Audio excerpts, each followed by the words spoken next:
e ela vira as costas para aquele homem e prefere se prostituir. Veja bem, é a opção dela. Ela optou por isso. Ela tinha a opção de não seguir esse caminho errado, não seguir esse caminho tortuoso, mas ela opta por isso e ela não leva em consideração nenhuma das boas dádivas que lhe fora dada, né, que lhe fora entregue pelo seu marido, e ela opta por virar as costas totalmente para aquele homem bom que a honrou, que fez tudo que ninguém jamais faria por ela, e ela opta em trair, se corromper e corromper a imagem daquele homem. Assim estava sendo o povo de Israel, o povo de Deus, o povo que Deus tirou do Egito, né? Aqui no versículo 15, o versículo antes do que lemos agora, está escrito assim, ó: e lhe darei as suas vinhas dali e o vale de Jacó por porta de esperança, e ali cantará como nos dias da sua mocidade, e como no dia em que subiu da terra do Egito. Repare que esse povo que está se corrompendo, que está se prostituindo, que está adorando demônios, ao invés de adorar o Senhor, o Deus Todo-Poderoso, o Senhor dos Exércitos, esse povo já tinha saído do Egito. Nesse contexto aqui em que estamos, né, em que está sendo escrito o livro de Oséias, nesse contexto que foi escrito o livro de Oséias, né, o povo já tinha saído há muito tempo do Egito. Este povo já tinha visto os grandes livramentos que o Senhor havia dado a eles. O mar já tinha se aberto. Os primogênitos do povo de Israel já tinham sido poupados, e os primogênitos dos egípcios já tinham perecido, né?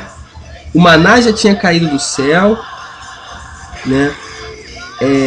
Toda sorte de bênçãos, todo o poder e a glória do Senhor já tinha sido manifesta ao povo. E este povo vira as costas para o seu Deus, sabe? Esse povo vira as costas de uma maneira vil, de uma maneira cruel. Sabe, Rafa, muitas vezes na nossa vida pessoal, nós nos sentimos injustiçados. Como assim? Muitas vezes nós falamos: poxa, eu ajudei tanto aquela pessoa e ela virou as costas para mim. Eu dediquei tanta amizade àquela pessoa e ela falou mal de mim e me difamou e me traiu. Eu amei tanto, no teu caso, como você é mulher, você diria: eu amei tanto aquele homem, me dediquei tanto a ele, mas ele me traiu, mas ele não levou em consideração o meu amor. E nós nos sentimos frustrados e injustiçados. Sabe o que o Senhor está dizendo aqui? Que as nossas frustrações e o nosso sentimento de injustiça, ele não é justificado. Por quê? Porque nós fazemos todos os dias muito pior com o nosso Deus. Nos nossos dias, né? Não no contexto de Oséias, mas no nosso contexto histórico, né, nós podemos ir além. Por que podemos ir além? Porque nós não somos apenas o povo que viu o mar se abrir, que viu o sol parar, Não, nós somos o povo que recebemos a graça remidora, salvadora, libertadora de Jesus Cristo. Ou seja, nós já recebemos o sangue do Cordeiro sobre nós. Aquele povo lá que estava saindo do Egito teve que passar um sangue de um cordeiro realmente, de fato, um cordeiro animal, um cordeiro, né? Na porta, nos umbrais da porta, para que a morte passasse e não pairasse naquela casa. Porém, nós temos nos umbrais da nossa porta, que é a nossa casa, nosso templo é o nosso corpo.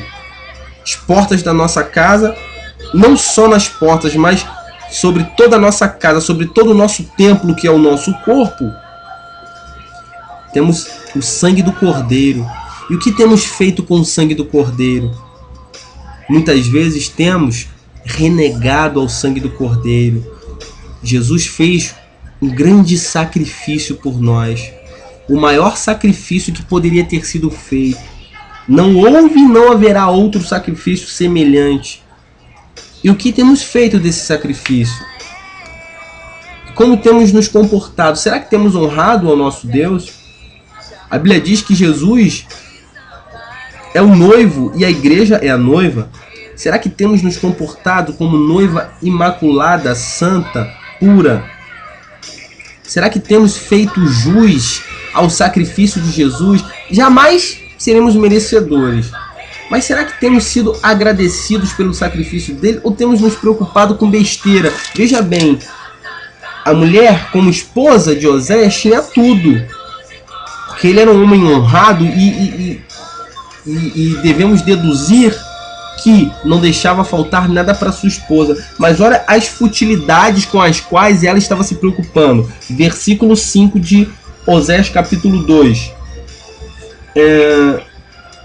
Irei atrás dos meus namorados que me dão o meu pão, a minha água, a minha lã, o meu linho, o meu óleo, as minhas bebidas. Será que nos dias de hoje estamos sendo diferentes desta prostituta? Será que temos virado as costas para o nosso Deus, para o nosso Senhor e Salvador Jesus Cristo? E temos ido após os namorados, entre aspas. Os namorados são os próprios demônios. Aquele que se faz rival de Jesus para querer negociar, para querer ganhar, para querer roubar a nossa alma, são os demônios. Aquele que se coloca em oposição para querer,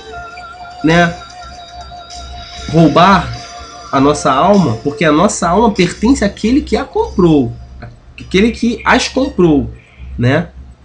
Então, quando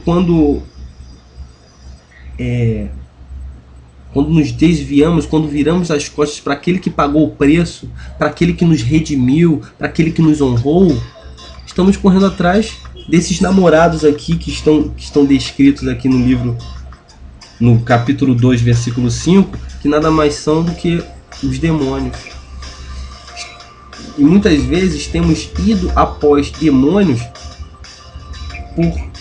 buscando situações, buscando coisas fúteis, e temos renegado a tudo aquilo que o Senhor quer nos dar, a tudo aquilo que o Senhor tem preparado para nós, né? Capítulo 4,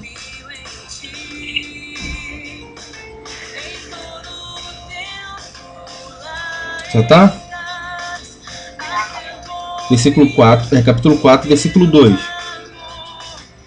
Só prevalecem o prejudicar, e o mentir, e o matar, e o furtar, e o adulterar, e há homicídios sobre homicídios.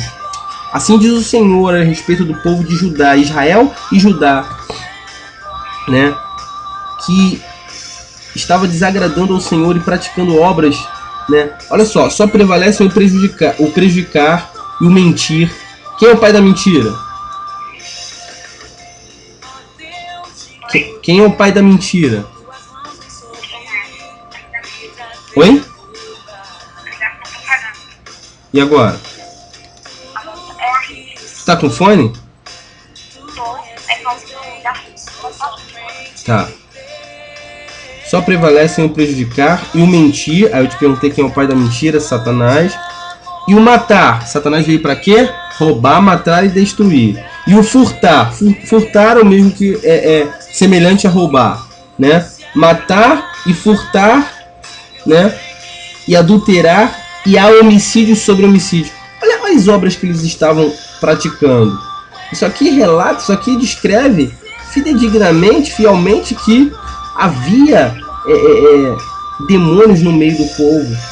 Isso aqui é uma forte evidência, uma evidência irrefutável de que havia, né, demônios no meio do povo, e que esses demônios estavam estavam corrompendo, prostituindo o povo para que praticassem as obras a que eles vieram, né?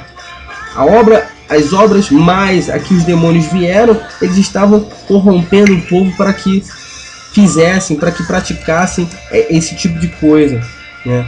Versículo 6: o meu povo foi destruído porque lhe faltou o conhecimento. Porque tu rejeitaste o conhecimento, também eu te rejeitarei, para que não seja sacerdote diante de mim, visto que te esqueceste da lei do teu Deus, também eu me esquecerei de teus filhos. Aqui o Senhor, ele está indignado, irado, realmente com o povo dele, porque o povo rejeitou o conhecimento dele. O povo é como muitas vezes a gente faz. Ah, eu tô cansado, não vou ler a Bíblia não. A gente vai deixando de lado a nossa comunhão, a nossa intimidade com Deus. A gente abre mão da nossa intimidade. Aqui o povo de Israel tinha aberto mão da intimidade que eles tinham com Deus para irem após essas más obras, para praticarem essas más obras, para irem após demônios, para irem atrás de demônios. Aqui o povo de Israel tinha aberto mão da intimidade, da comunhão que eles tinham com Deus. Assim como Adão fez lá no Jardim do Éden, ele abriu mão da intimidade e da comunhão que ele tinha com Deus por causa de um prazer torpe, por causa de uma curiosidade mórbida, para saber o que ia acontecer. Deus já tinha dito: no dia que comerdes, certamente morrerás. E nós falhamos e perecemos quando nos falta o conhecimento daquilo que o Senhor nos diz. Ou seja, quando nos falta o conhecimento, nos falta a fé, porque a Bíblia diz que a fé vem pelo ouvir, e ouvir a palavra de Deus. Uma vez que eu ouço a palavra de Deus e dou ouvidos, não é ouvir simplesmente ser ouvinte esquecido, como diz Tiago, mas é ouvir, ou seja, dar ouvidos, você dá crédito à palavra de Deus, a fé é gerada, porque a fé vem pelo ouvir, ou seja, a fé vem por dar ouvido ou dar crédito à palavra de Deus. Uma vez que eu dou crédito à palavra de Deus e eu adquiro fé, eu vou me relacionando com Deus através da fé. Por quê? Porque sem fé é impossível agradar a Deus, diz a palavra do Senhor. Louvado seja o nome do Senhor. Então, quando nós abrimos mão dessa comunhão, dessa intimidade, de ouvir a palavra do Senhor para buscarmos um monte de outras coisas, um monte de futilidades, sabe? Isso é abominação aos olhos do Senhor.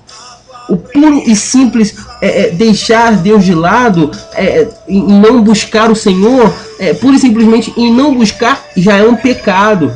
Sabe, o Senhor, ele nos chama para ter um relacionamento. O Senhor nos chama para ter uma comunhão com Ele. O Senhor nos chama para ter realmente, para restaurar o relacionamento. Jesus veio a este mundo, viveu, morreu e ressuscitou para restaurar a nossa comunhão com Deus, o nosso relacionamento com Deus. A coisa que Deus mais gosta de fazer é se relacionar com o homem.